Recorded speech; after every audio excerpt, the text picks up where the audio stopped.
Bienvenue donc à cette matinée qui va être une sorte de trait d'union et de session d'ouverture, trait d'union entre les troisièmes assises des énergies marines renouvelables qui se sont déroulées hier après-midi dans cette même salle, et puis session d'ouverture du salon Synergie qui va se dérouler aujourd'hui et demain.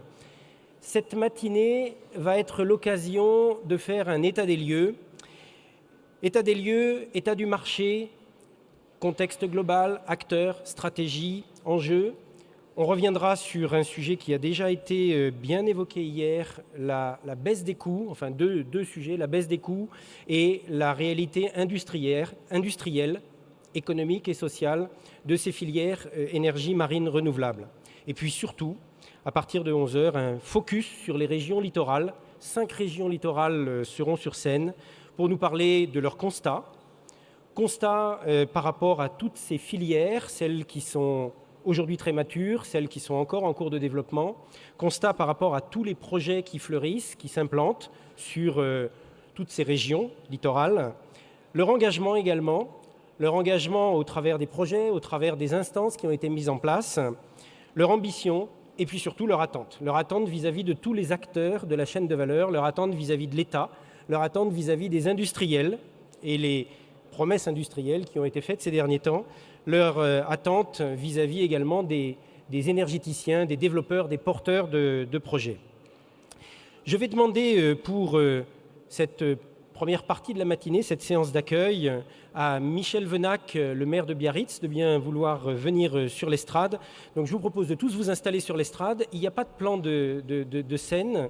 Donc Michel Venac, Marc Lafosse, président de Synergie, Claude Olive, maire d'Anglet, président de l'agglomération Côte Basque-Adour. Prenez tous place et je vous laisserai ma place au pupitre ensuite pour vous exprimer. Donc Claude Olive, maire d'Anglet, président de l'agglomération Côte Basque-Adour. Aitor Oregui, directeur de l'énergie, des mines et de l'industrie du gouvernement du Pays Basque. Et puis Alain Rousset, président de la région Aquitaine-Limousin, Poitou-Charentes.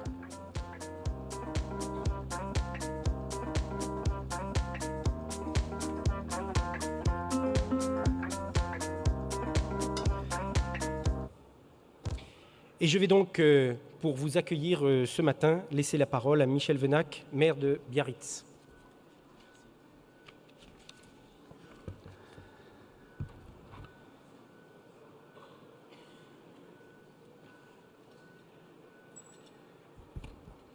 Monsieur le Président du Conseil régional Aquitaine-Limousin, Poitou-Charentes, Mesdames et Messieurs les parlementaires, Madame au moins, Monsieur le Président de la communauté d'agglomération Côte Basque-Adour, Monsieur le Président de l'ADEME, Monsieur le Président du syndicat des énergies renouvelables, avec qui nous avons passé une excellente soirée, Mesdames et Messieurs, Messieurs et Mesdames les représentants aussi de toutes les régions qui sont ici à ce salon, bienvenue à tous, bienvenue à Biarritz. Et je veux dire tout le plaisir et la fierté en même temps que je ressens, que j'éprouve à accueillir à Biarritz cette première édition du salon Synergie. Cet accueil aujourd'hui sur ce sujet tellement porteur d'avenir est un nouvel épisode de la longue histoire qui unit de façon intime notre ville avec l'océan. Biarritz est ville-océane. Et permettez-moi de rappeler ce qui a constitué au fil du temps, au fil des siècles, cette identité océane. Il y eut au XVIIe siècle les valeureux pêcheurs basques qui poursuivaient les baleines jusqu'à Terre-Neuve, dans les eaux lointaines de la Gaspésie, de la Nouvelle-Écosse et des îles de la Madeleine.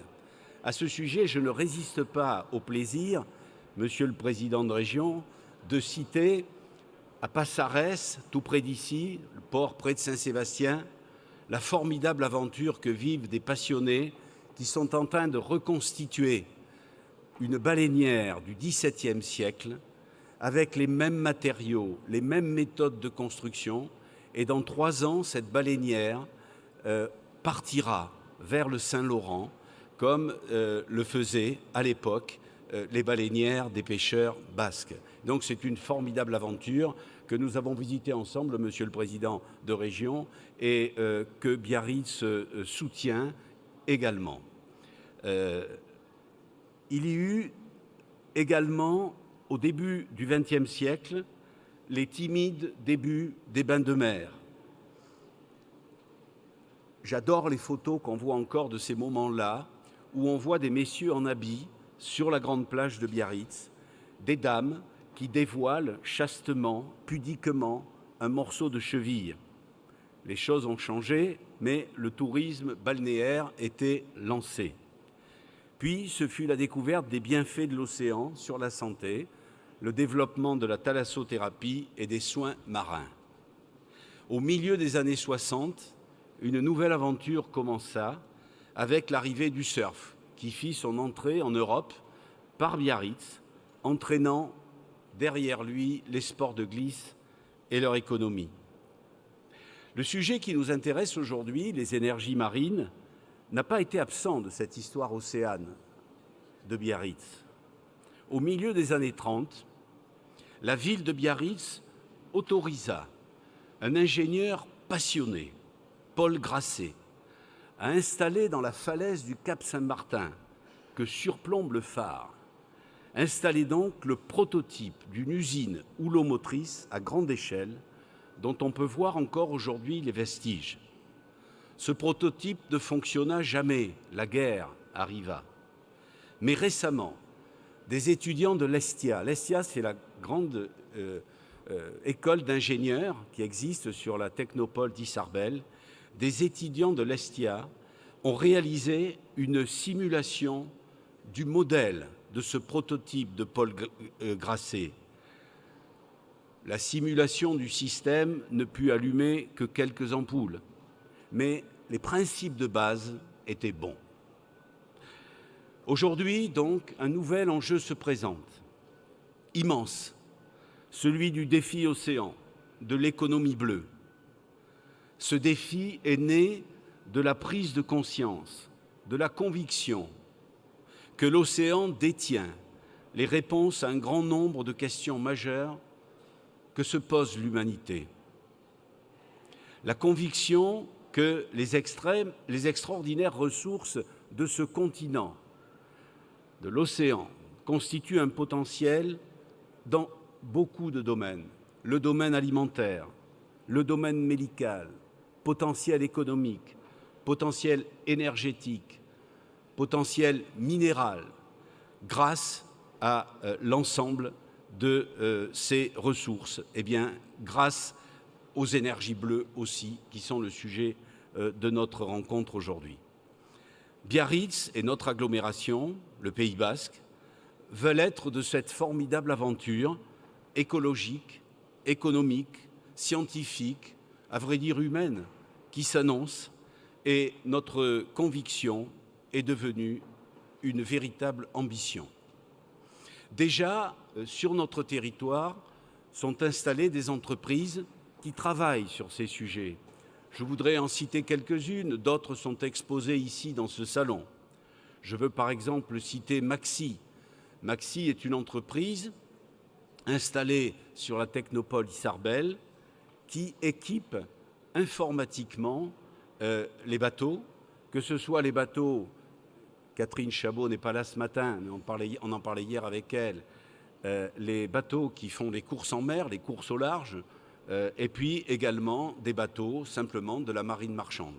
Ces équipements informatiques, pour une grande partie d'entre eux, c'est cette entreprise ici, Maxi, qui les réalise. Je veux parler aussi des laboratoires de Biarritz. Les laboratoires de Biarritz, c'est une petite entreprise qui s'est installée il y a quelques années et qui produit et distribue jusqu'au Japon, en Chine, dans les pays du Maghreb, distribue des soins cosmétiques qui sont réalisés à partir d'algues et de plancton. Je veux citer aussi, dans cet ensemble, mais tout à fait incomplet, Rivage Protec, qui est notre partenaire scientifique pour travailler sur la qualité des eaux de baignade, aujourd'hui condition indispensable au développement d'une station balnéaire. Et puis nous faisons aussi notre effort nous-mêmes à Biarritz. Un seul exemple, le casino municipal, le bâtiment du casino municipal est climatisé de manière quasi autosuffisante par les calories marines. Donc, nous avons aujourd'hui devant nous une feuille de route et l'agglomération a voulu entrer en force dans cette aventure. Le président de l'agglomération en parlera tout à l'heure, je ne veux pas lui voler ses effets, mon cher Claude, mais nous avons décidé ensemble d'élaborer sur l'agglomération, sur notre territoire, la 4e technopole de ce système technopolitain dont nous sommes très fiers. Après Issarbel, après la Technocité, après Archivea, eh bien, nous allons installer à Biarritz une technopole de la mer qui sera spécialisée sur les technologies et les industries de l'océan. Je remercie Sylvie Durutti, ma collègue, qui est responsable à l'agglomération des problèmes économiques et notamment de tout ce qui concerne notre dispositif technopolitain. Donc je la remercie pour le travail précieux qu'elle fait pour installer cette technopole de la mer dont le nom sera Ocean Start. Voilà notre travail, voilà ce qui nous engage. Ajoutez simplement que sur cette technopole de la mer, nous avons élaboré déjà une feuille de route stratégique de cette filière économie de l'océan dans laquelle l'agglomération veut aujourd'hui s'engager. Un dernier mot peut-être pour bien montrer comment nous sommes liés, je dirais, charnellement aujourd'hui à l'océan, ce qui justifie et légitimise d'une certaine manière nos engagements. L'océan nourricier, bien sûr, l'océan nourricier. Mais l'océan, ce sont aussi des colères. Et nous avons également comme devoir aujourd'hui de mettre en place une stratégie du trait de côte parce que nous sommes confrontés, évidemment, à la fois aux aléas d'érosion que nous connaissons bien. Le travail sur les falaises à Biarritz et au-delà sont des travaux qui durent depuis 30 ans et dans lesquels nous avons dû engager des sommes qui sont considérables. Il faut continuer. Et puis à cet aléa d'érosion s'ajoute aussi cet aléa de submersion que nous constatons, lié sans doute, ou d'une grande part en tout cas, aux évolutions climatiques. Et donc nous devons nous préparer effectivement également à réagir aux colères de l'océan. Et c'est donc la feuille de route, là aussi stratégique, du trait de côte que nous venons d'ailleurs aujourd'hui d'achever. Voilà donc tout cela qui, je le répète, nous relie de façon physique, et je voudrais dire plus que physique, métaphysique, à l'océan, notre ville, notre côte basque. Et c'est la raison pour laquelle, pour rien au monde, nous ne serions pas de cette grande aventure qui s'engage. Oh, je sais bien, l'économie bleue, l'économie de la mer, la croissance bleue, toutes ces pistes aujourd'hui qui nous ouvrent vers l'océan, vers ses infinies ressources, nous n'en serons probablement que les pionniers. C'est des choses qui se réaliseront au fur et à mesure et probablement que nos enfants ou nos petits-enfants, dont nos enfants ou nos petits-enfants connaîtront les bénéfices. Néanmoins, c'est à nous de le faire. C'est à nous de le faire aujourd'hui, avec détermination, avec une grande volonté politique. Et en tout cas, je suis de cela. Et je voudrais, pour terminer, remercier 2 personnes. D'abord, remercier Alain Rousset. Alain Rousset, qui, je pense, a la même conviction. Il en parlera tout à l'heure. C'est-à-dire cette certitude que c'est vers cette économie bleue, cette croissance bleue, ce défi océan, qu'il faut aujourd'hui diriger nos énergies parce que c'est là que se trouve pour une bonne part notre avenir. Et puis le remercier d'avoir voulu que Synergie soit aujourd'hui à Biarritz. Merci Alain. Et puis remercier aussi Marc Lafosse, parce que Marc Lafosse a été celui qui a mis en place ce salon, qui l'a organisé, infatigable. Et je voudrais le remercier pour son énergie, dont je sais qu'elle est largement renouvelable. Bon salon à tous.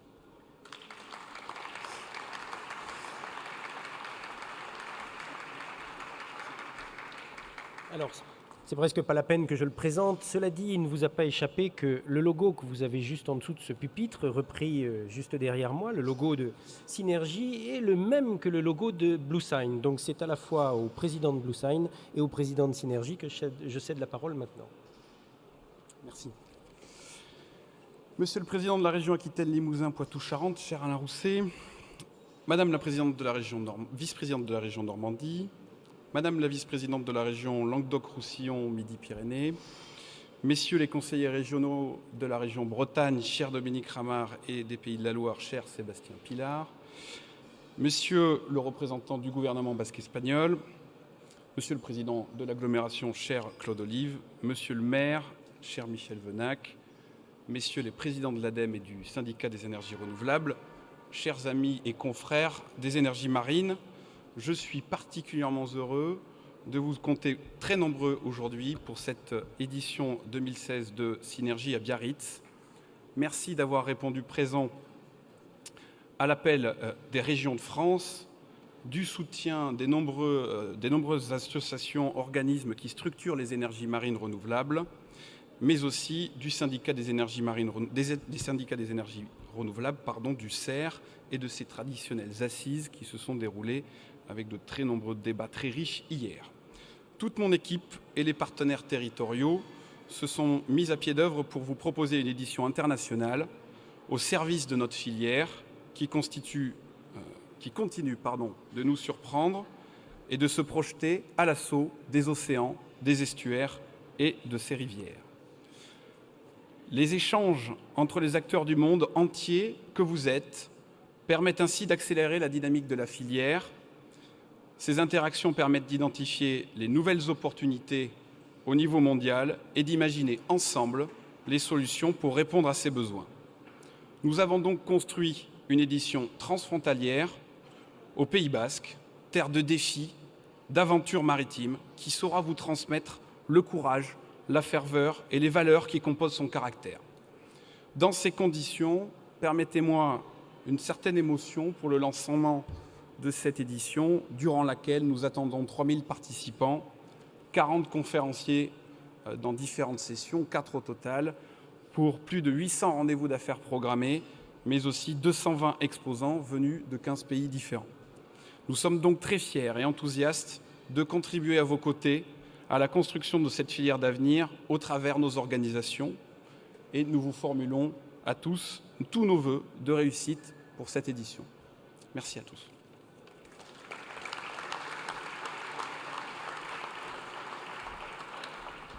Merci Marc Lafosse.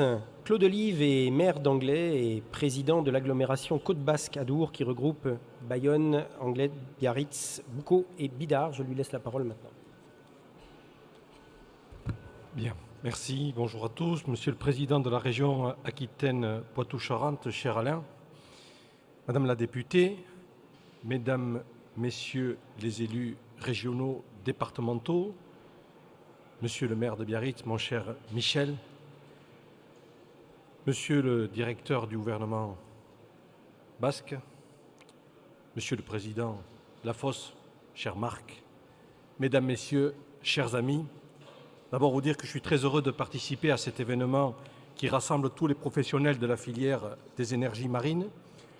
Je suis fier aussi que l'agglomération Côte Basque Adour soit l'un des principaux partenaires de ce rendez-vous, car en tant qu'institution, nous avons à cœur de mener une politique volontariste en faveur du développement économique, de l'innovation et de la recherche. Et aujourd'hui, nous parions sur l'avenir en accueillant une 4e technopole, mon cher Michel, Océan Start, qui viendra renforcer l'attractivité économique de notre territoire. Un site dédié, tu l'as dit, aux technologies de l'océan. L'océan, mes chers amis, qui fait partie de notre quotidien, de notre cadre de vie. L'agglomération s'est toujours impliquée sur la gestion du littoral et aujourd'hui, dans un contexte de changement climatique, il nous appartient de poursuivre nos politiques publiques et d'adapter la gestion du littoral et de nos aménagements face aux risques d'érosion et de submersion. Alors que nos territoires doivent faire face à la pression foncière et aux enjeux économiques, notre population doit bénéficier d'un territoire côtier toujours attractif. C'est tout l'objectif de la stratégie locale de gestion du trait de côte que porte l'agglomération. C'est une véritable feuille de route. Cette stratégie nous permettra collectivement de définir nos actions pour les 20 à 40 prochaines années. Dans ce même objectif, nous mettons l'accent également sur la qualité des eaux de baignade. Mon cher Michel, tu en as parlé. Notre compétence en matière d'assainissement permet de gérer l'impact sur les milieux naturels et par conséquent de garantir une bonne qualité de nos eaux de baignade. Depuis plusieurs années, nous investissons des centaines de millions d'euros pour des travaux d'assainissement. L'agglomération poursuit d'ailleurs ses efforts et vient d'engager un programme pluriannuel d'investissement à hauteur de 80 millions d'euros sur les 5 prochaines années. En collaboration étroite avec les communes, nous finançons également des outils innovants développés par le centre d'expertise Rivage Protect, présent sur ce salon, que vous pouvez découvrir. Ces technologies nous permettent, à nous les maires, de disposer de prévisions en temps réel sur les qualités de nos zones de baignade. Notre agglomération s'appuie également sur des partenariats de recherche des acteurs locaux et sur le groupement d'intérêt scientifique Littoral Basque. Ce partenariat franco-espagnol unique rassemble des collectivités de la côte basque et des scientifiques publics et privés depuis 2013. Leur objectif, faire converger les énergies et préserver notre littoral. C'est d'ailleurs dans cette dynamique de mutualisation de moyens que l'agglomération, en tant que chef de file, va piloter pendant les 3 années à venir un projet nommé MAREA. Tout le monde, tu l'as rappelé tout à l'heure Michel, tout le monde a encore en tête les tempêtes survenues en 2013 et 2014 et les conséquences pour nos côtes. Il s'agit donc d'établir un historique pour mieux comprendre ces phénomènes et éviter les dégâts que nous avons connus. Avec les partenaires scientifiques et publics du projet, nous souhaitons développer des outils pour la prévision des risques de submersion marine et d'érosion sur la côte basque. Cette prise de conscience de la gestion du risque côtier est un enjeu majeur pour le territoire. Il faut donc que notre politique du littoral soit à la fois préventive et réactive sur ce sujet. Pour connaître l'océan, nous avons besoin de mutualiser, de partager nos connaissances et de les élargir à de nouveaux domaines comme les énergies marines. Je salue d'ailleurs les initiatives locales des différents partenaires scientifiques de notre territoire qui se sont déjà emparés et appropriés ce sujet. C'est pourquoi je ne peux qu'encourager le développement de la filière des énergies marines renouvelables qui, selon moi, est un secteur de grand avenir. Et comme le disait Saint John Perse, parce que la mer est un réservoir de force éternelle pour l'accomplissement et le dépassement de l'homme, voilà, mesdames, messieurs, mes chers amis, ce que je voulais partager avec vous ce matin. Notre littoral est un puissant moteur de développement économique. C'est un atout stratégique qui doit être évidemment maîtrisé en respectant l'environnement. Et je peux vous assurer que notre agglomération y veillera. Mesdames, messieurs, mes chers amis, je vous remercie.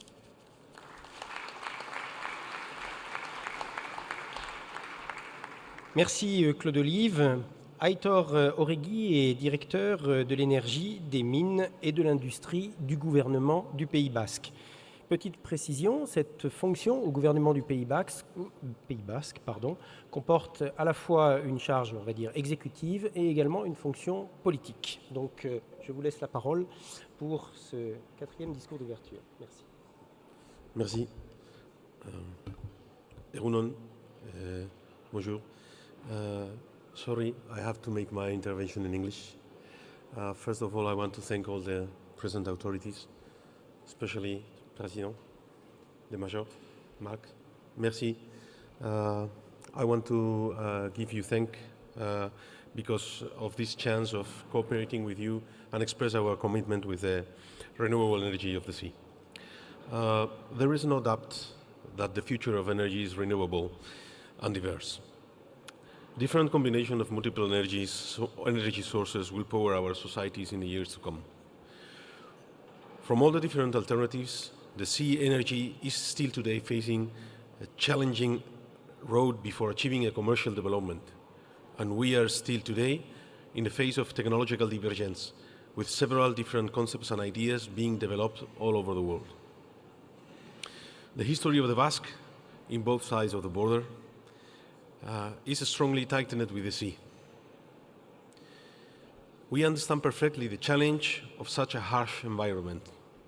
The sea has been over centuries a hard way of living, but also a hope and a chance of a great reward, the same as today. We know that many times we have a significant role in an industry. We know that many times to have a significant role in an industry needs of an early compromise. The Basque government, in cooperation with the companies in the energy cluster, has taken an active compromise with this future of this energy. The power plant of Mutriku, the facilities of BIMEP, and the public purchase of Oceantec are the proof. Every 2 years, the Marine Energy Week at Bilbao is also a showcase of the sector. Next year, you can book your calendar between 21st and 31st, 27th and 31st of March. And the two brands related to the sea energy conversion are the common place for the Basque public and private impulse of these technologies. 70% of our planet is covered by the sea. Until the moment, the conversion of the sea energy has revealed as one of the most environmentally friendly ones. Together with the high energy density, seeks for a significant future in the energy mix of the coastal zones. The Basque energy and marine construction sectors are ready for the challenge. In both areas, we have a significant history, world-class companies, and the commitment needed for success. A success based on cooperation, internationalization, and research and development. Absolutely open to the world and hungry of challenges and international cooperation. I want to invite you all to visit our power plant of Mutriku on Wednesday. It's a magnificent place to start planning your future cooperation with the Basque marine energy sector. The future is on the sea. Let's do it happen. Thank you.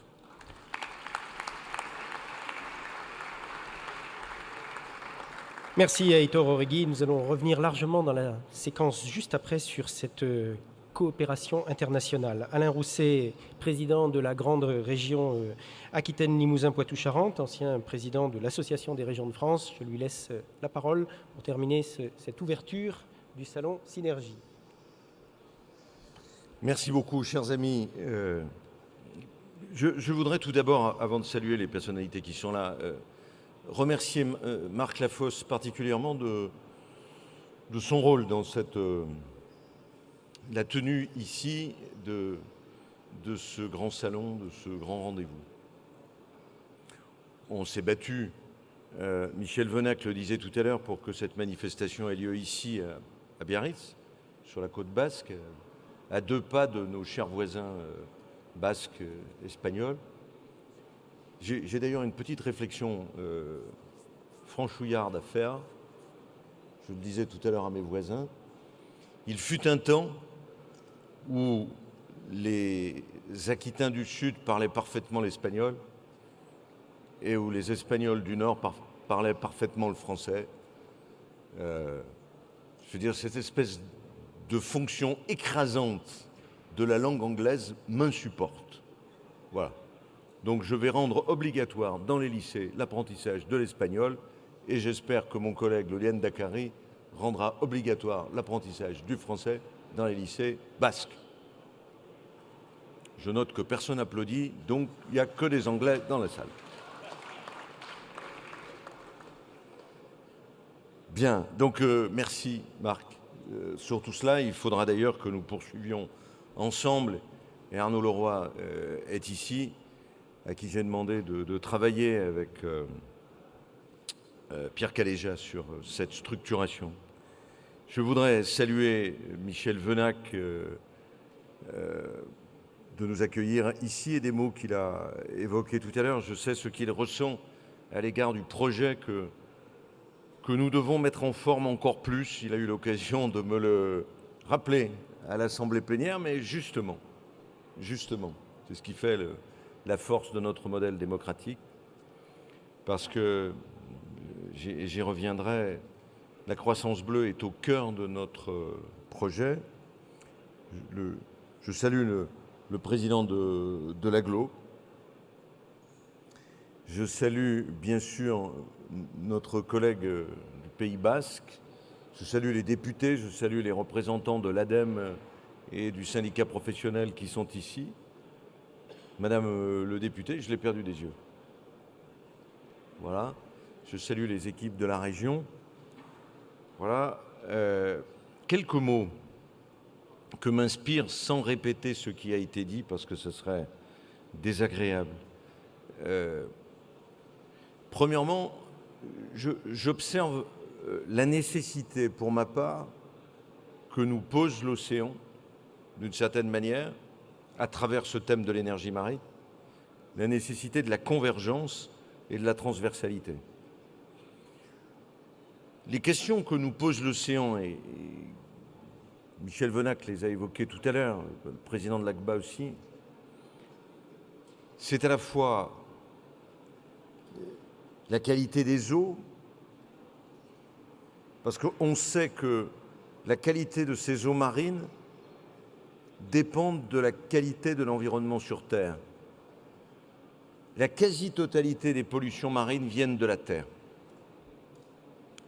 Et singulièrement ici, dans ce golfe, nous savons que la flotte des déchets marins vient de la Terre. Et nous savons que ce qui se rejette, on voit avec tous les surfeurs et les actions qui ont été menées dans ce domaine-là, et je sais que Mathieu Berger y est particulièrement attentif, ce qui se rejette sur les plages viennent de la terre, en passant par l'océan. Donc il y a un défi environnemental majeur qui peut s'articuler aussi à travers toutes les ressources halieutiques. Nous n'aurons pas assez de la terre pour nourrir les hommes demain. Donc il faudra que des ressources halieutiques y subviennent. Il faudra que se développe une notion de ferme marine qui soit parfaitement écologique. Et nous avons d'énormes défis dans ce domaine-là. L'océan et le potentiel marin, je rappelle que les mers, c'est combien ? 70% de la planète. Donc c'est à notre disposition un fabuleux gisement énergétique, halieutique, touristique, peut-être aussi de prélèvements sans mine des nodules métalliques qui sont au fond de l'océan. Il ne faut avoir peur de rien, mais il faut être attentif à tous les éléments de ce défi. L'océan demain, c'est les futurs médicaments à travers les microalgues ou les micro-organismes. Et nous avons besoin dans ce domaine-là que les organisations internationales, au-delà des États, s'en mêlent. Je distingue pour ma part, dans la période actuelle, un retour à des nationalismes totalement contradictoires avec ce dont nous avons besoin, nous citoyens du monde, quant à la protection des espaces et des espèces. Ce retour, quand je regarde la construction européenne, à un centralisme d'État est insupportable. Les États n'ont pas la dimension pour protéger la planète. Et ils ne se battent pas assez, politiquement, pour demander à l'ONU et à tous les grands organismes de participer à la défense de la planète. C'est insupportable. Il y a le trait de côte pour ce qui nous concerne. Il y a l'emploi, bien entendu, et du bel emploi technologique. J'ai coutume d'évoquer, alors je suis peut-être un peu prétentieux, mais après tout, pourquoi pas, qu'il nous reste 3 grandes aventures à vivre. Il nous reste. On en trouvera d'autres après. Nous, la survie de l'espèce, Et les espaces en est sûrement un troisième. Mais en tout cas, il y a l'espace. On le voit bien aujourd'hui, avec ce que nous apportent les différentes découvertes. Il y a la santé et le cerveau. Et puis, il y a l'océan. Nous n'en connaissons pas 5%. Et en même temps, l'espèce humaine est tellement terrible que nous pouvons demain, on le voit bien sur les risques de surpêche, que ce qui est à notre disposition pour aspirer le carbone ou les gaz délétères, on risque aussi de le détruire. Il suffit d'écouter un marin traverser l'Atlantique pour nous dire ce qu'il a vu dans sa traversée. Donc je crois que, voilà.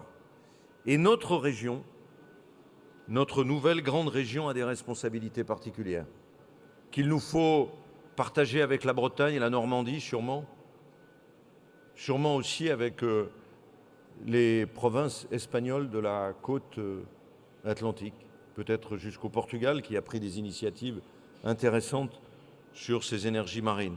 Responsabilité particulière, c'est 720 km de côte. C'est le recul de ce trait de côte. C'est les modélisations auxquelles on doit s'adapter, les expériences, non pas de faire du karaté avec l'océan, mais de faire du judo. Que peut-on protéger? Que doit-on laisser reculer? Je sais les difficultés que nous partageons avec la côte basque. Je sais les essais qui ont été faits sur la côte basque sud.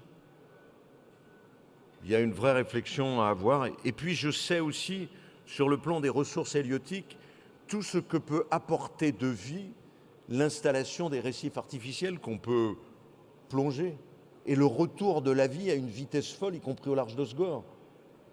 Donc il n'y a pas de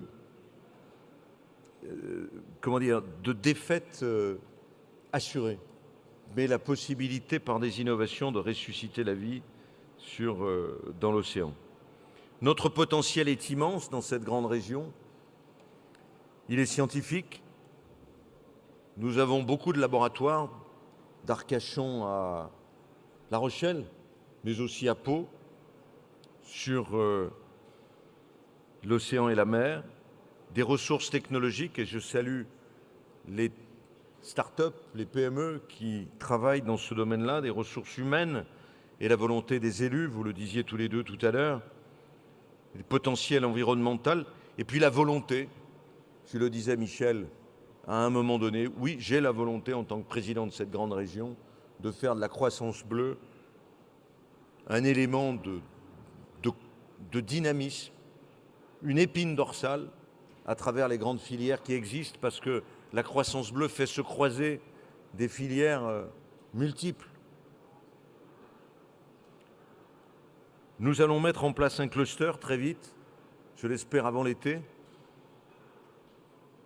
Et ce cluster doit rassembler aussi, puisqu'il y a, et je les salue, des collègues du Languedoc et de Midi-Pyrénées, de la Bretagne, de Normandie, d'autres régions.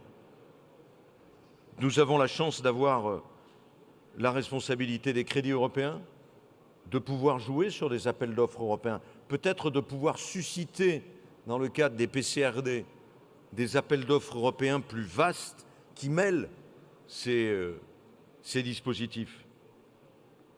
Bien sûr, il y a des obstacles. Notre centralisation française, le poids des grands groupes qui transforment nos innovations et notre créativité en sous-traitance, ce qui plombe le redressement industriel français. Et nous serons attentifs à cela.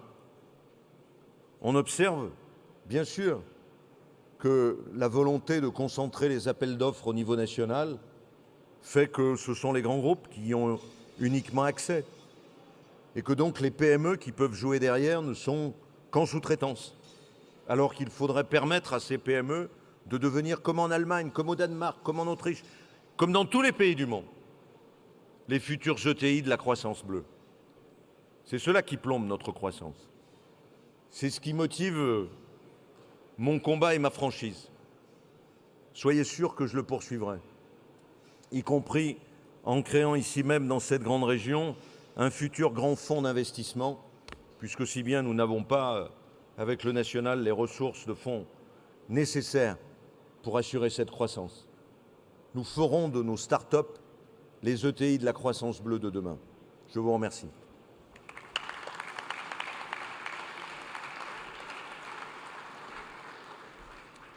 Merci Alain Rousset, et merci messieurs d'avoir participé à cette séance d'ouverture du salon Synergie.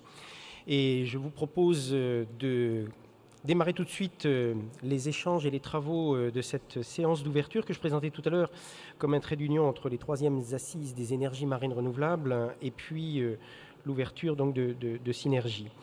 Pour cette première séance, 3 témoignages, l'ADEME, Wind Europe, que vous avez connu pendant de nombreuses années sous le nom de EWEA, European Wind Energy Association, et puis EY, que vous avez connu pendant de nombreuses années sous le nom de Ernst & Young. Donc je vais demander à Giles Dixon de bien vouloir... Giles Dixon, please, could you please come with me? Bruno Légevin et Alexis Gazot. Je vous disais tout à l'heure que la matinée va être l'occasion de faire un état des lieux, état du marché, revenir sur la baisse des coûts, condition sine qua non de la structuration de véritables filières, et puis réalité industrielle, économique, sociale, emploi, ça vient d'être évoqué largement dans les discours d'ouverture. Je vais donner tout de suite la parole pour commencer à Giles Dixon, qui est le Chief Executive Officer de Wind Europe. Il va nous donner un aperçu global du marché et surtout de ce qui s'est passé l'année dernière sur les énergies marines renouvelables, plus spécialement sur la filière éolienne, puisqu'il est Wind Europe. Vous faites en français ? Vous voulez venir ici au pupitre ? D'accord. Okay. Bonjour mesdames, messieurs, merci beaucoup pour l'introduction, la présentation. Mesdames, messieurs, comme nous sommes dans la côte basque française, comme aujourd'hui c'est l'anniversaire des obsèques nationales, la déposition de Victor Hugo au Panthéon, comme aujourd'hui même c'est la première publication des Fleurs du Mal dans la revue de Deux Mondes, je vais essayer de m'exprimer dans la langue de Baudelaire.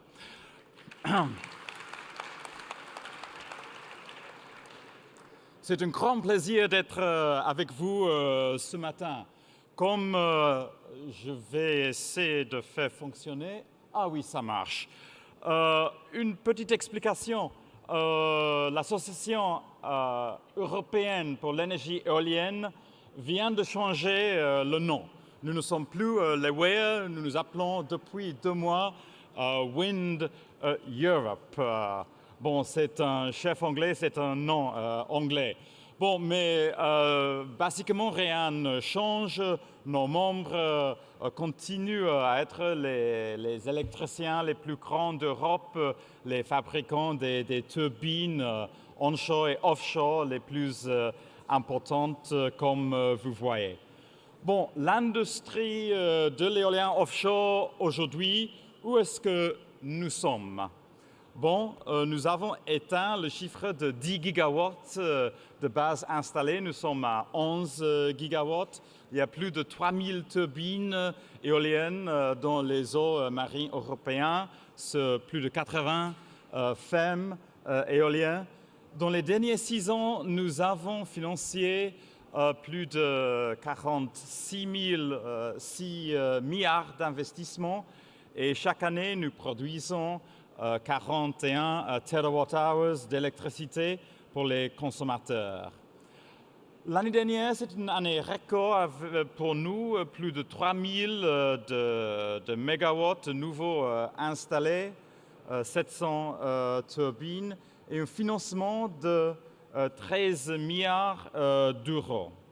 ça nous conduit à là où nous sommes en Europe aujourd'hui.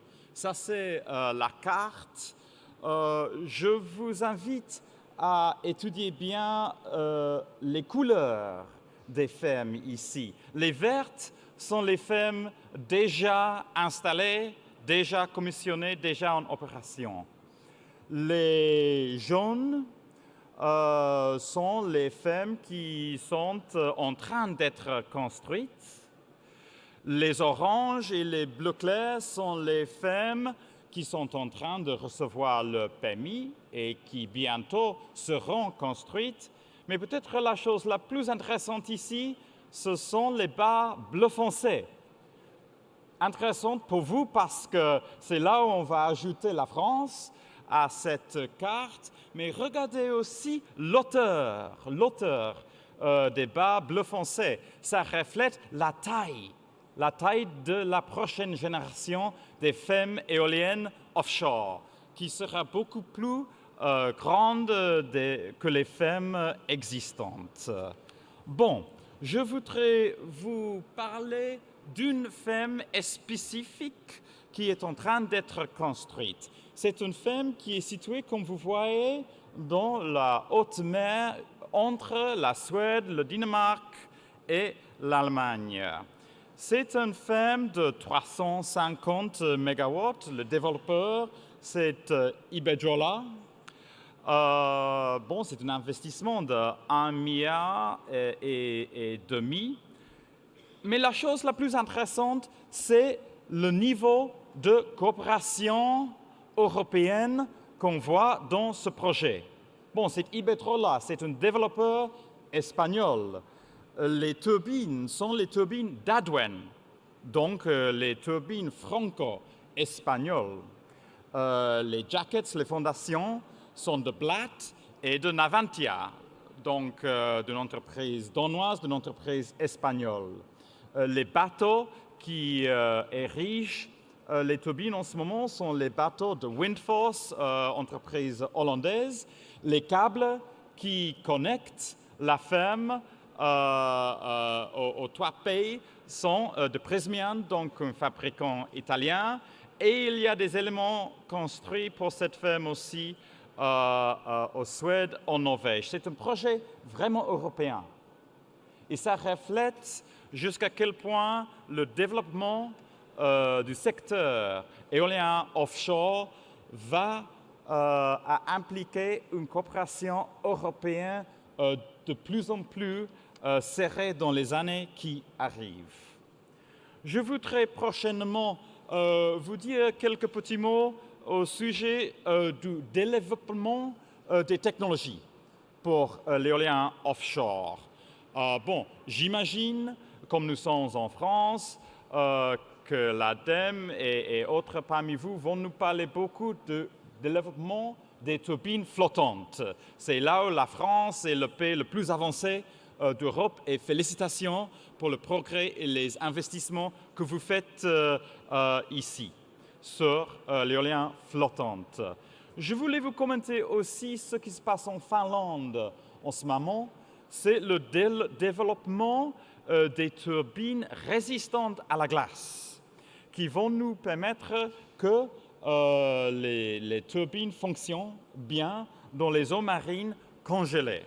Dans l'avenir, ça va nous permettre à ouvrir tout le marché de la mer Baltique. À l'avenir, c'est un développement positif. Autre chose qui est positive, c'est la croissance dans la grandeur des turbines offshore que nous avons vues dans les dernières années.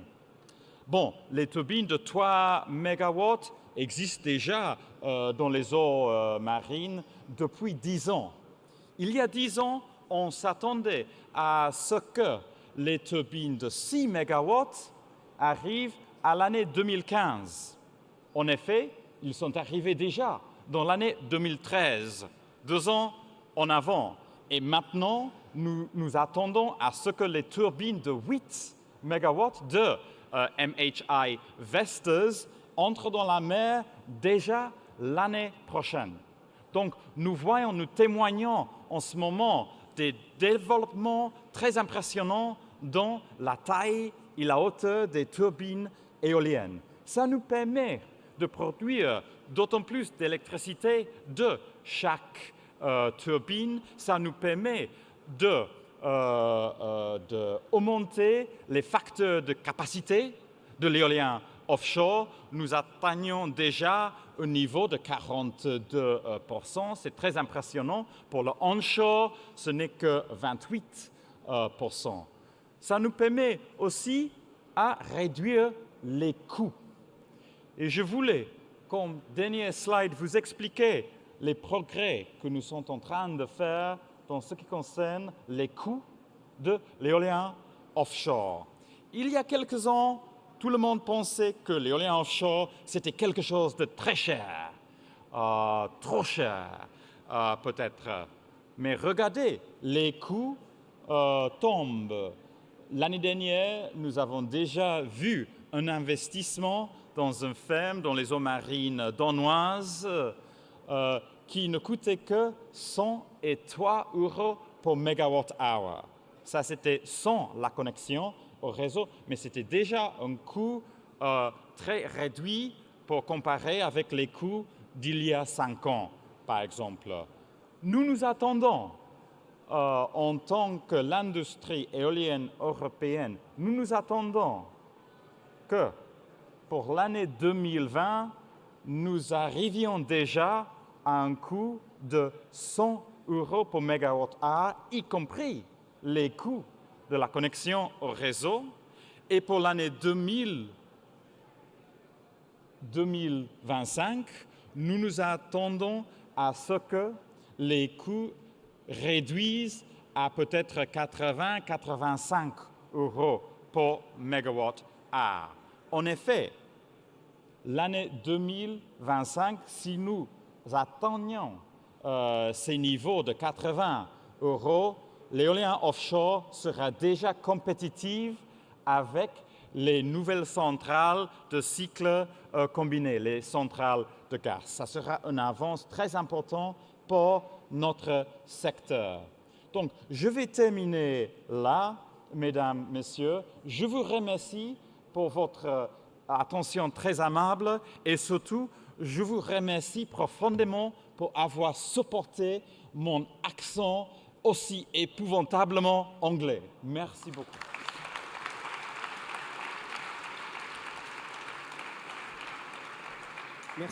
Merci Gaël Dixon. Et l'accent n'était pas si épouvantable que ça. Je suis sûr que quand je parle anglais, ils sont tous témoins dans la salle. Hier, c'était vraiment horrible.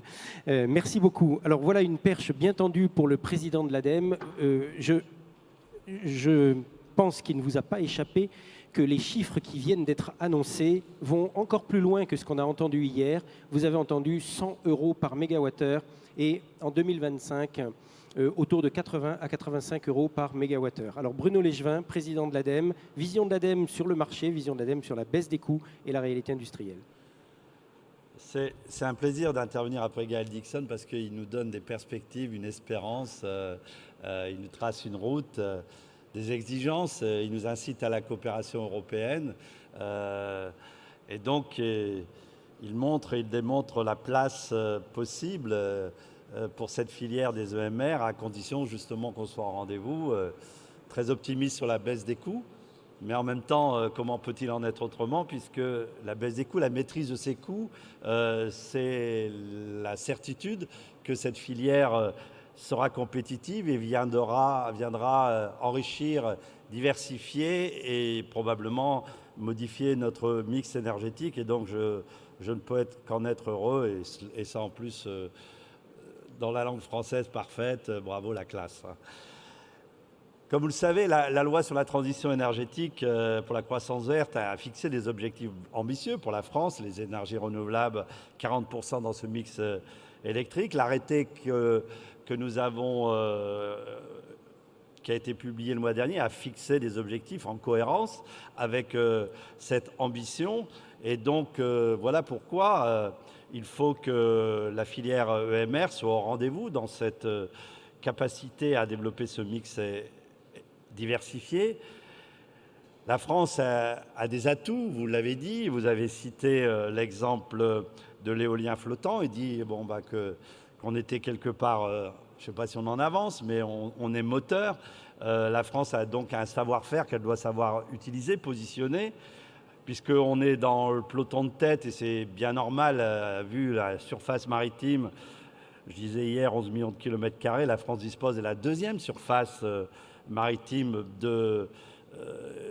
au monde, et donc ça serait quand même dommage qu'on ne soit pas au rendez-vous. Ici même, au cœur de la région Aquitaine, il y a des solutions porteuses d'avenir. Je vais juste citer un exemple de site d'essai hydrolienne Cinéo, qui est situé à Bordeaux, qui permet déjà de tester des productions énergétiques des machines en conditions réelles et constituera un formidable outil au service des développeurs de technologies hydroliennes. C'est un exemple parmi d'autres. Tout ça, globalement, montre et démontre que la France possède une filière scientifique, industrielle de premier plan, avec des laboratoires, des bassins d'essai, évidemment avec des fleurons industriels et pas seulement des grandes entreprises, des PME, des start-up. D'ailleurs, il n'est plus là, mais je voudrais rebondir à la petite pique, mais c'est son style, il aime ça, du président de région tout à l'heure, disant mais ce n'est pas l'État qui peut faire, l'État il ne s'adresse qu'aux grandes entreprises. Je voulais juste souligner qu'à l'ADEME, dans le cadre des investissements d'avenir, si évidemment nous aidons beaucoup les grandes entreprises, on aide aussi beaucoup de PME et PMI, et puis sous l'égide de l'impulsion du CGI et l'ADEME, dans le cadre de ces investissements d'avenir, on a mis en place depuis l'année dernière des appels à projets en direction des PME qui fonctionnent très bien, qui est adapté à la réalité des PME, des start-up innovantes qui ont besoin de rapidité. Et ces appels à projets qui se sont multipliés, il y en a d'autres qui sont ouverts, permettent de contractualiser entre le dépôt et le développement et la mise en œuvre de cet appel à projet 6 semaines. Donc, y compris au niveau national, nous sommes en capacité d'être plus agiles, plus réactifs. Ce n'est pas antinomique avec ce qui se passe dans les régions, ça doit être en addition. D'ailleurs, l'ADEME, telle qu'elle est conçue, telle qu'elle est pensée, est un objet global qui articule le national avec le local, l'interaction locale et nationale. Et de ce point de vue-là, il faut encore intensifier cette coopération. Et je veille personnellement à ce que la direction des investissements d'avenir soit de plus en plus connectée et interconnectée justement avec les régions, avec nos équipes régionales. Les équipes régionales de l'ADEME, c'est la moitié des forces qui sont en région, et donc connectées avec les tissus industriels locaux, régionales, avec les régions, parce que les solutions, on sait, c'est dans les régions, et que la transition énergétique se gagnera dans les territoires. Je disais, ce soutien à la filière EMR représente une enveloppe très importante, puisque dans le cadre des thématiques renouvelables, nous avons aidé à de l'ordre de 220 millions d'euros. C'est le plus gros niveau d'aide par rapport aux différentes thématiques. Il y a déjà eu évidemment pas mal de projets lauréats. Il y a des désignations de lauréats de fermes pilotes qui vont être encore connues à l'automne 2016, les fermes pilotes éoliennes. Et les dossiers en cours d'instruction devraient conforter justement ce fort investissement dans la thématique EMR.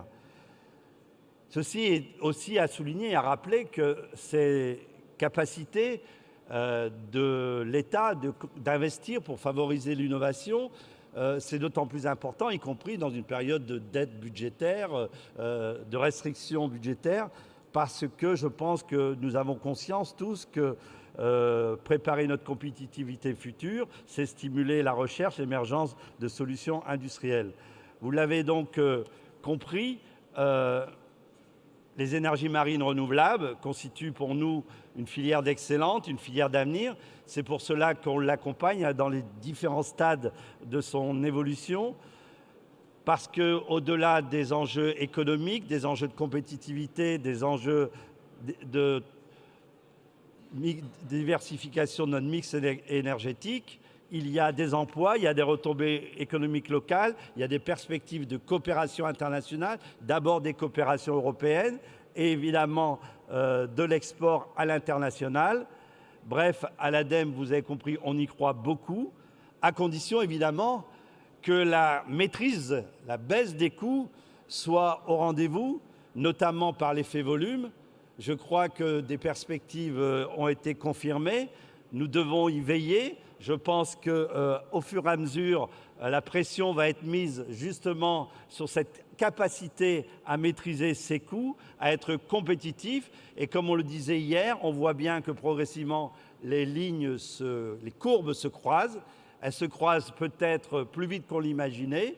Probablement, ça va devoir nous refaire penser sur la place du gaz, sur la place d'autres énergies comme celle du nucléaire. Ça va nous inciter à aller encore plus vite et plus loin dans cette capacité à construire ce mix énergétique et cette organisation nouvelle du modèle énergétique européen, qui sera beaucoup plus décentralisé, beaucoup plus flexible, qui sera rendu possible avec l'intelligence des réseaux, qui nécessitera le renforcement de l'intelligence des réseaux, de la solidarité européenne, de l'interconnexion, parce que, évidemment, les énergies décentralisées de proximité devront aussi garantir, par ailleurs, la sécurité d'approvisionnement, la sécurité du système à l'échelle européenne.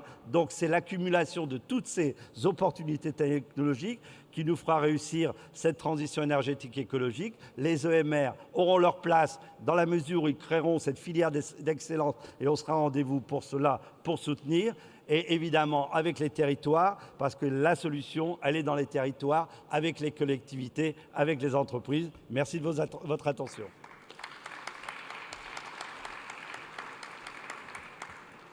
Merci Bruno Légevin. Alexis Gazo est associé chez EY, que vous connaissiez, dont je le disais tout à l'heure, sous le nom de Ernst & Young auparavant. Il a réalisé une étude spécifique sur le marché des énergies marines renouvelables, une étude toute chaude terminée il y a quelques jours, spécifiquement pour le salon Synergie. Il va vous livrer aujourd'hui les principales conclusions de cette étude en une dizaine de slides. Il vous dira également où vous la procurez ensuite. Et là où ça va être très intéressant, j'attire votre attention, c'est sur le regard croisé qu'il va pouvoir y avoir entre Wind Europe et EY sur la baisse des coûts. Très bien, merci beaucoup. Bonjour à tous, mesdames, messieurs, je suis Alexis Gazo, donc associé au cabinet EY, en charge des questions d'énergie renouvelable. Je voudrais remercier en tout cas les organisateurs, notamment Marc Lafosse et puis le président Jean-Louis Bal également de leur invitation. Je vais effectivement présenter de manière très rapide, on a quelques minutes devant nous, la synthèse d'un rapport que nous publions aujourd'hui, à vrai dire, à l'occasion du salon Synergie, sur les énergies marines renouvelables. Alors, je n'inclus pas l'éolien offshore posé, je parle uniquement des technologies les plus émergentes, et donc c'est tout à fait complémentaire avec ce qu'a présenté Gaël Dixon. Alors, quelques éléments sur déjà le potentiel du marché, et en s'appuyant sur, je dirais, la documentation, la bibliographie disponible, notamment auprès de l'Agence internationale de l'énergie. Ce que l'on voit, c'est que finalement, pour ces technologies qui représentent aujourd'hui très peu de choses, à peu près 500 mégawatts installés dans le monde entier, alors que lorsqu'on prend la totalité des énergies renouvelables, on est plutôt à 1000 gigawatts installés aujourd'hui, depuis 2015. Donc aujourd'hui, les énergies marines renouvelables, si l'on exclut l'éolien offshore posé, c'est très peu de choses.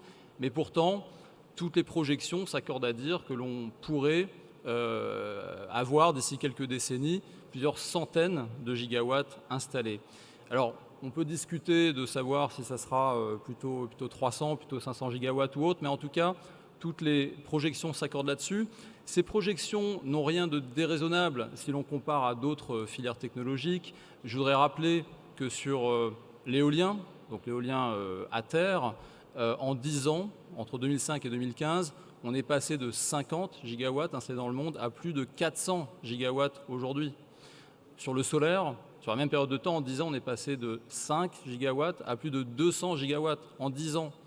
Donc, vous voyez que ces courbes n'ont rien d'exceptionnel, je dirais, dans leur ambition. Et ce sont des trajectoires que l'on peut tout à fait imaginer. Et si l'on regarde, pour le coup, je vais parler 2 secondes de l'éolien offshore posé. Pendant plusieurs années, on est resté à 1 gigawatt installé. Et puis, entre 2005-2010, on est passé de 1 à 2 ou 3 gigawatts installés. Et puis en 2010 et 2015, là, on est passé à 12 gigawatts installés. Donc on voit une accélération très forte de la courbe, avec à la clé aussi de l'emploi. Si je reprends ce que publient nos amis de Wind Energy Europe, on parle de 75 000 emplois dans l'éolien offshore. Donc on voit qu'il y a également un enjeu derrière ces chiffres d'emploi très très fort. Et puis un point également sur la place de l'éolien offshore flottant, puisque là aussi on voit que l'éolien offshore flottant pourrait représenter plus de la moitié de ses capacités, donc un potentiel tout à fait important. Alors pour y arriver, il faut effectivement que le marché se développe, il faut qu'il y ait un certain nombre de projets qui puissent réellement amorcer la pompe, puisque vous l'avez vu, l'enjeu aussi c'est de savoir si le marché va décoller plutôt en 2020 ou plutôt en 2030. La réalité sera sûrement entre les deux, mais c'est ça qui interpelle beaucoup un certain nombre d'investisseurs et de développeurs de technologies. Quand va vraiment avoir lieu le décollage de ces technologies? Et pour ça, on voit qu'il y a un certain nombre d'initiatives de différents pays, mais également de différentes collectivités, il faut le rappeler, pour faire progresser ces filières. Alors c'est le cas de la France, on a déjà évoqué notamment hier les objectifs de la PPI. On sait dans cette PPI qu'en principe, on aurait d'ici 2023 une centaine de mégawatts installés et puis potentiellement 1000 à 2000 mégawatts en développement. Donc c'est très frappant. Et puis je dirais qu'au travers des différentes initiatives aidées par le PIA et par l'ADEME, donc les AMI, l'appel à projets éolien offshore flottant et autres, la France est réellement un marché qui est tout à fait en pointe, enfin qui fait partie des pays en pointe sur ces technologies. L'hydrolien également, que je devrais mentionner, sans parler de toutes les initiatives au niveau régional. Les représentants des régions en parleront mieux que moi dans quelques instants, mais les véhicules d'investissement, les sites d'essai, etc., concourent à créer évidemment un environnement favorable là-dessus. De l'autre côté de la Manche, notamment en Écosse, on devrait avoir d'ici 2 ans un certain nombre de projets qui émergeront, qui seront mis en service. Alors c'est le cas notamment dans l'hydrolien avec Magen, c'est le cas dans l'éolien offshore flottant avec Kincardine en particulier. Donc voilà, on sait que d'ici quelques années, on devrait voir des projets très très concrets émerger de l'autre côté de la Manche, peut-être en France également, évidemment, mais aussi dans d'autres territoires que je ne cite pas ici. C'est le cas des États-Unis. On attend une décision du Department of Energy à l'été sur des aides accordées à des projets éoliens offshore flottants sur la côte est des États-Unis. C'est le cas également du Japon, que je ne présente pas ici, qui est dans une dynamique très forte sur ces technologies et qui est en pointe aussi sur certains sujets. Et ici, je prenais un autre exemple, qui est celui de l'Australie, sur le cas plutôt du holomoteur, donc une autre technologie un peu plus émergente, mais pour lequel il y a un certain nombre d'objectifs. Il y a également des sociétés comme Carnegie qui arrivent à lever de la dette, donc c'est frappant également, sur des projets holomoteur, avec le projet CETO. Alors, pour revenir sur des aspects portant justement sur l'aspect compétitivité, puisqu'on l'a dit et répété, le développement du marché, il est concomitant évidemment de la capacité à faire baisser les coûts. Et aujourd'hui, effectivement, ces technologies plutôt émergentes sont encore chères. C'est assez naturel aussi au stade de développement auquel elles sont. On parle je dirais, en termes de CAPEX, de 6, 7, 8 millions d'euros par mégawatt, parfois plus sur nos technologies. Donc c'est tout à fait important, c'est vrai. Mais pour autant, là aussi, dans les différentes roadmaps technologiques, on sait qu'il y a un potentiel très fort de baisse des coûts, 50-70% selon les estimations, entre le passage, je dirais, de fermes pilotes à des fermes commerciales. Alors pour cela, les leviers, ils sont notamment de pouvoir développer l'innovation. Alors c'est en particulier au travers des projets démonstrateurs, des projets pilotes qui vont permettre aux industriels de tester des technologies, d'être prêts finalement à proposer des prix qui tiennent la route lorsqu'il y aura des appels d'offres commerciaux. Et puis c'est également des étapes clés pour permettre à ces projets, plus tard, lors d'appels d'offres commerciaux, de trouver financeurs, puisque effectivement un certain nombre de financeurs vont avoir besoin de ces retours d'expérience pour, je dirais, s'investir dans ces projets.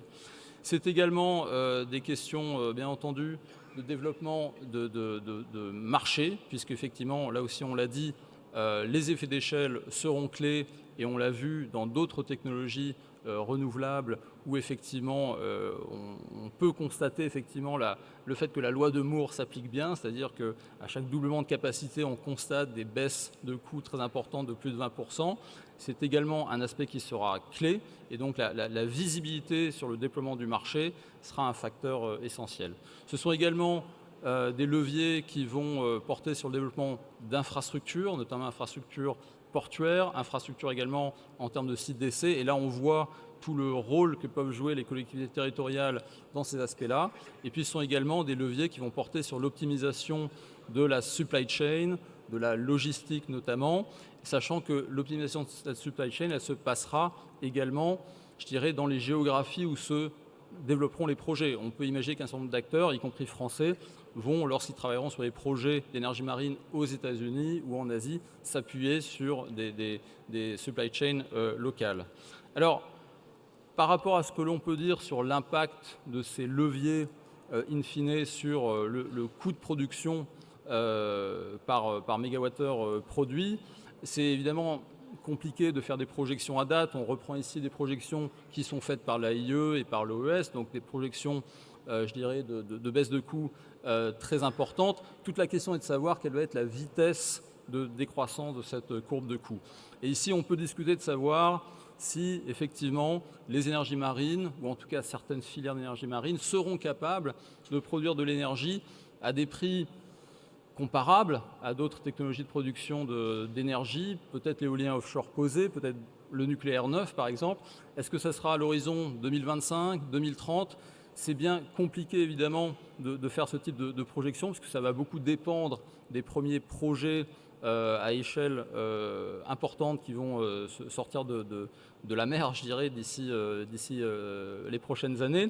En tout cas, ce que l'on peut dire, c'est que quoi qu'il arrive, aujourd'hui, un certain nombre de technologies d'énergie marine sont déjà compétitives dans certains contextes, et c'est notamment le cas des contextes insulaires. Vous voyez la bande grisée sur le graphique, elle représente les prix, alors c'est très variable, de l'électricité dans les zones insulaires, entre 200 et 500 euros par mégawattheure. Et bien pour le coup, un certain nombre de technologies d'énergie marine sont compétitives dès à présent dans ces zones-là. Et donc cela montre bien que le déploiement commercial de ces technologies, il n'aura pas forcément à attendre 10 ans, il peut se dérouler de manière beaucoup plus rapide à l'étranger ou dans les DOMCOM selon les cas. Et j'en veux pour exemple quelques projets qui sont en cours, donc des projets en Martinique, d'ETM, avec des entreprises françaises, des CNS, Accio, des projets qui sont un peu plus loin, aux Philippines, avec Sabela. On parlait de PME et d'ETI, c'est un exemple qui a déjà été cité, que je reprends ici. En tout cas, qui se positionne sur des projets hydroliens dans des îles aux Philippines, mais c'est également le cas en Indonésie. Intéressant, deux pays qui sont plutôt connus pour le potentiel géothermique, eh bien, ils sont des territoires d'avenir aujourd'hui également pour des technologies d'énergie marine. Et puis, d'autres zones qui pourront là aussi émerger au fil des années. Donc on le voit, tous ces projets-là, dont certains sont portés par des entreprises françaises, sont des projets qui se développent aujourd'hui et qui montrent bien tout l'intérêt de soutenir l'export de nos entreprises françaises, sachant qu'à nouveau, dans certains cas, dans certaines filières, peut-être que les premiers projets concrets auront lieu plutôt à l'étranger qu'en France. Ça, on le verra bien. Je dirais que c'est à nous collectivement de faire en sorte que les projets en France puissent aboutir rapidement pour ne pas perdre, je dirais, l'avance qu'aujourd'hui la France a dans certaines technologies, ce qui est une réalité. Voilà, j'en ai terminé de ma présentation. Si vous souhaitez obtenir le rapport, effectivement, il est disponible sur notre stand et on se fera un plaisir de vous le transmettre si vous le souhaitez. Je vous remercie beaucoup de votre attention. Merci.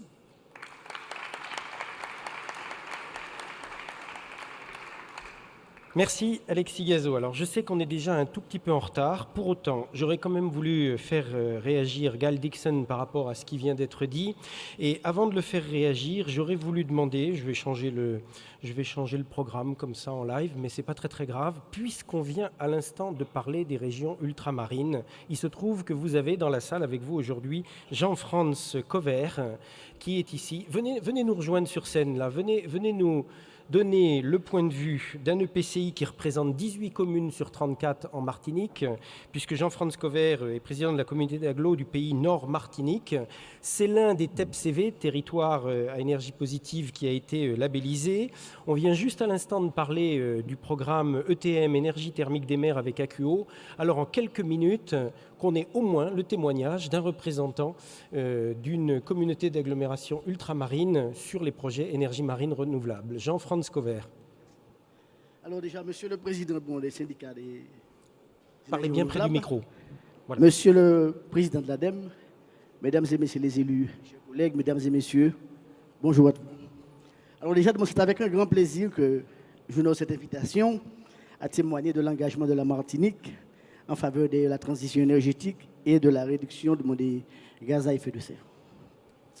En qualité de vice-président de Cap-Nord, alors Cap-Nord, c'est déjà un EPCI de 18 communes, comme vous l'avez dit, qui représente de moins 110 000 habitants de la Martinique.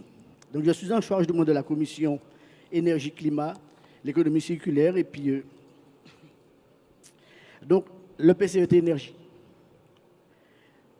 Donc Cap-Nord, c'est un territoire qui s'est vu de me décerner le lauréat de l'appel à projet TEPCV en 2015, avec notamment le projet Smart Nord Community qui lui-même a été retenu projet exemplaire dans le cadre du concours des réseaux électriques intelligents lancé conjointement par le ministère de l'Environnement, de l'Énergie, de la Mer et le ministère de l'Économie et du Numérique.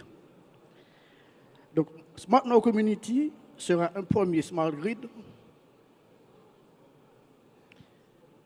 donc en pays insulaire tropical qui vise à doter les collectivités territoriales de postes de commandement intelligents pour faire face aux risques naturels, aux aléas liés au changement climatique, donc cyclones, séismes, blackouts. Donc c'est un projet qui combine déjà l'intégration des énergies renouvelables avec le stockage, l'interconnexion grâce à l'intelligence artificielle via la transition numérique et les technologies de l'information.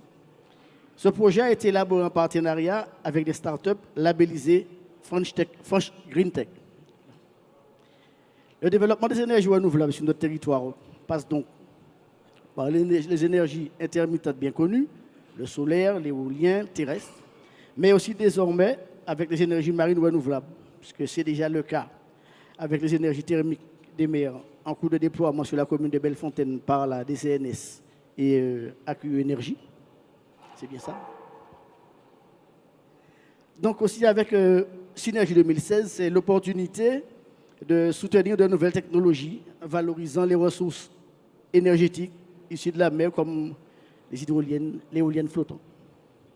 Pour ce faire, Cap-Nord crée des conditions d'attractivité pour les entreprises engagées dans la transition énergétique et numérique. Des pépinières d'entreprises multisites réparties sur l'ensemble du territoire du nord de la Martinique, mais aussi un grand projet de zone d'attractivité et de recherche autour des énergies renouvelables avec un focus particulier sur les ENR.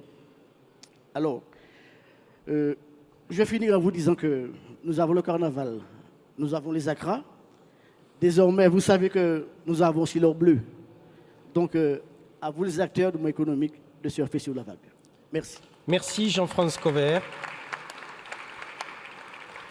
Merci pour ce témoignage. Vous avez cité le carnaval, les acras, l'or bleu, mais et le punch. Il me semblait me souvenir que... Ou alors j'ai oublié. Bon. Et...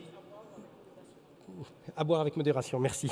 Merci pour cette précision. Vous faites partie des 11 millions de kilomètres carrés cités tout à l'heure par Bruno Légevin.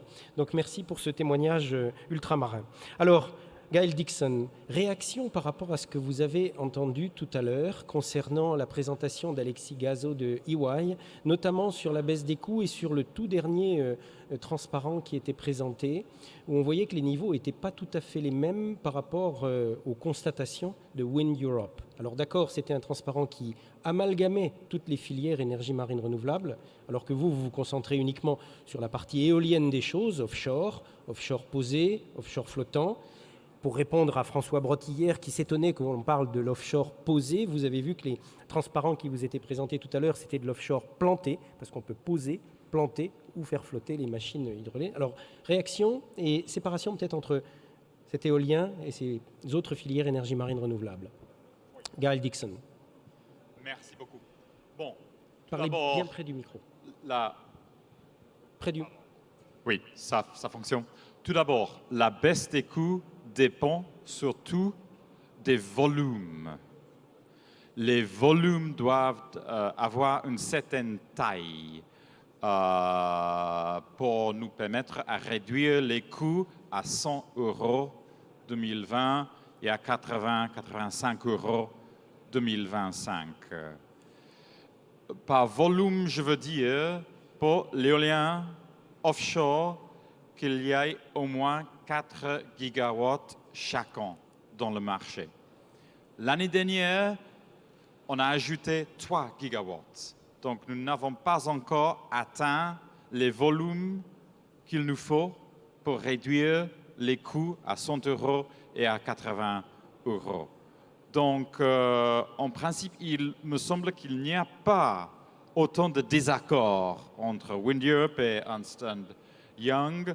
Bon, vos chiffres, il s'agissait plus du flottant, du ocean energy que de l'éolien offshore fixé. L'éolien offshore fixé, c'est avec assez de différences l'industrie, le secteur dont tout ce qui est l'énergie océan le plus avancé.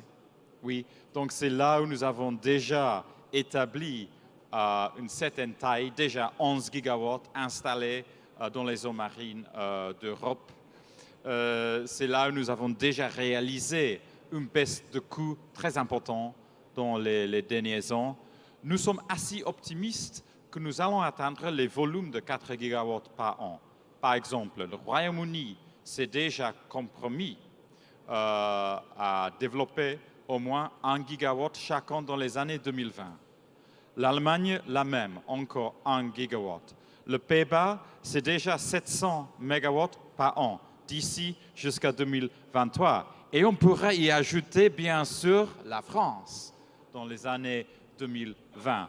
Donc, on devrait pouvoir atteindre 4 gigawatts par an, ce qui devrait nous permettre à atteindre 100 € et après 80 € pour mégawattheure 2025. Si je peux, je voudrais ajouter encore un petit mot. J'ai parlé, en me référant au projet de Wikinger d'Iberdrola dans la mer Baltique, à l'importance de la coopération européenne. Il ne s'agit non seulement de la coopération des filières industrielles dans les projets individuels, il s'agit aussi de la coopération entre les gouvernements. Il y a une très bonne nouvelle, ou au moins il y aura une très bonne nouvelle dans les prochains jours. Lundi prochain, le 6 juin, aux marges du Conseil de l'Union européenne des ministres de l'énergie des 28 pays, 10 des 28 ministres vont signer un nouvel accord et un nouvel programme de travail pour la coopération régionale entre eux pour développer le secteur éolien offshore. C'est une initiative de présidence hollandaise, une très bonne initiative. Il ne s'agit pas de dire oui, nous aimons l'éolien offshore, nous allons faire quelque chose. Non, il y a comme une partie fondamentale de ce nouvel accord tout un programme de travail avec des mesures très concrètes, très spécifiques que les 10 pays membres, donc ce sont les pays du nord-ouest de l'Europe, y compris la France bien sûr, vont mettre en vigueur dans les prochaines années. Et ils vont inclure l'industrie dans l'application de ces mesures. Et ces mesures, par exemple, harmonisation des règlements sur la santé et sécurité des travailleurs qui installent les turbines éoliennes offshore. Aujourd'hui, chacun des 10 pays ont des règlements différents, qui a comme résultat que les coûts soient plus élevés qu'ils devraient être, parce que les fabricants, ils doivent recruter les nouveaux travailleurs quand ils vont des eaux marines allemandes aux eaux marines britanniques, par exemple. Avec une harmonisation de cela, une harmonisation des appels d'offres le calendrier des appels d'offres, on va pouvoir réduire les coûts. Nous estimons encore 5 euros par mégawatt-heure. Donc c'est une initiative positive de la semaine prochaine. Merci beaucoup. Alexis Gazo, une courte réaction. Vous êtes en phase finalement? Oui, non, complètement. Et je voulais insister sur le fait que l'un des enjeux aussi pour les énergies marines, c'est de pouvoir profiter, je dirais, de la baisse de coûts qui est engagée par l'éolien offshore posé, qui est effectivement l'énergie marine développée aujourd'hui, notamment sur des questions de logistique portuaire, de coûts d'installation, etc., mais aussi sur d'autres sujets. Lorsque vous regardez l'éolien offshore flottant, effectivement, est-ce que l'éolien offshore flottant pourra bénéficier à court terme justement de l'augmentation de la taille des turbines en éolien offshore posé ou pas? Ça fait partie des sujets qui seront à suivre. Et là aussi, je rejoins tout à fait le constat sur la taille du marché, qui est l'élément clé. Si vous prenez un exemple tout bête, mais par rapport aux premières fermes pilotes qu'on pourra avoir, pour rester sur l'éolien offshore flottant par exemple, tous les coûts par exemple d'ingénierie qui sont nécessaires pour développer la bonne interface entre le flotteur et la turbine, etc., ces coûts qui sont des coûts fixes, si vous les adaptez à des fermes qui seront ensuite de 100, 200, 300 mégawatts, vous voyez qu'effectivement, il y a un effet d'échelle automatique, donc ça sera clé. Et pour terminer, ce que je voudrais dire aussi, c'est qu'on a eu des bonnes surprises dans d'autres filières sur la baisse des coûts, confère le solaire. Et d'autre part, lorsqu'on regarde aussi les cibles que prévoient certains pays, je pense au Japon qui a donné des tarifs indicatifs pour les énergies marines à horizon 2020-2030. C'est des prix à 2020, par exemple, qui sont aux alentours de 20 centimes par kilowattheure. Donc, on voit qu'il y a une ambition très forte d'aller beaucoup plus vite que les courbes que ce que j'ai indiqué. Voilà. Depuis 30 ans que je travaille dans le secteur des énergies renouvelables, à chaque fois qu'on a fait de la prospective sur le développement des différentes filières, on s'est rendu compte quelques années plus tard qu'on s'était toujours trompé, que c'était allé beaucoup plus vite. J'ai entendu ce matin 2 ans d'avance sur la taille des machines de 6 MW et leur arrivée en mer. Sur le photovoltaïque, vous imaginez, on venait de 600 euros par mégawattheure, on est aujourd'hui à 70 euros par mégawattheure, c'est allé beaucoup plus vite. Bruno Echevin, pour le mot de la fin... Et donc, c'est bien quand on se trompe dans ce sens-là. Ah oui, effectivement. Parce que du coup, ça incite à y aller. Alors, mot de la fin de Bruno Légevin pour cette table ronde. Moi, j'ai retenu quand même, il y a 2 éléments nouveaux là qui viennent d'arriver. Il faut qu'on fasse 4 gigawatts par an. On n'en a fait que 3 l'année dernière, dont la moitié d'ailleurs en Allemagne. La moitié en Allemagne, 1,5, parce qu'il y avait beaucoup d'attentes de raccordement, d'après ce que j'ai compris. Donc, que 3, il faudrait qu'on soit à 4. Coopération internationale, depuis le gouvernement du Pays Basque, on l'a entendu ce matin, jusqu'à un Anglais qui vient nous le dire à la tribune. Donc, coopération. Et puis, on vient d'entendre harmonisation des réglementations, notamment concernant les règles de sécurité des personnes pour les travailleurs. On voit bien que c'est la maîtrise des coûts dans tout le process. Et donc dans toutes les parties du process, y compris dans l'organisation, dans la coordination sur les marchés, dans la mise en œuvre des marchés, dans l'harmonisation de l'intervention des travailleurs. Et l'harmonisation, ça ne veut pas dire un alignement par le bas, parce qu'on a besoin de gens compétents, performants, qualifiés. Donc, plein de chantiers qui doivent nous inciter à la coopération internationale, la coopération européenne. Voilà un beau projet d'harmonisation, de coopération qui aurait donné du sens à l'Union européenne, y compris dans la construction du modèle énergétique européen futur, qui soit plus coopératif, plus complémentaire, qui s'appuie sur les atouts de tous et qui soit au rendez-vous de la performance économique, de la compétitivité et des objectifs de développement durable. Donc c'est des belles perspectives. Merci Bruno Légevin, merci forcément messieurs. d'emploi. Et d'emploi bien sûr. Merci Bruno Légevin, merci messieurs d'avoir participé à cette table ronde.